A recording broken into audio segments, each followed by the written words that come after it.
আমি হারিনি, আমাকে হারানো হয়েছে। হ্যাঁ দিদি, আপনাকে হারানো হয়েছে, ঠিকই তো। হারিয়েছে বাংলার মানুষই, রায় দিয়ে, ভোট দিয়ে, ক্ষোভ দেখিয়ে। কারণ জনগণ যখন সিদ্ধান্ত নেয় তখন কোনো স্লোগান, কোনো পোস্টার, কোনো ক্ষমতা কিচ্ছু করতে পারবে না, তাদের থামাতে পারবে না। আর যদি বলেন ভোট চুরি হয়েছে, হ্যাঁ চুরি হয়েছে। একটা মানুষ যদি একটা ভোট হয়, তাহলে একটা মানুষের মনই চুরি করেছে বিজেপি। আর আপনি তো এর বিচার করতে পারবেন না, কোনো লাভ হবে না। কারণ লক্ষ লক্ষ মানুষের বিশ্বাস একটা নতুন স্বপ্নের দিকে চলে গিয়েছিল।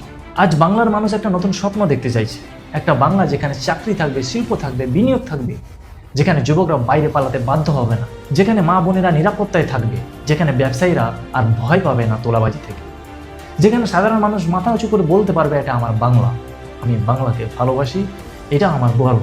আর যারা এতদিন তোলাবাজি, দুর্নীতি, ক্ষমতার দাপট দিয়ে সব নিয়ন্ত্রণ করতে চেয়েছিল, তাদের সময় শেষ।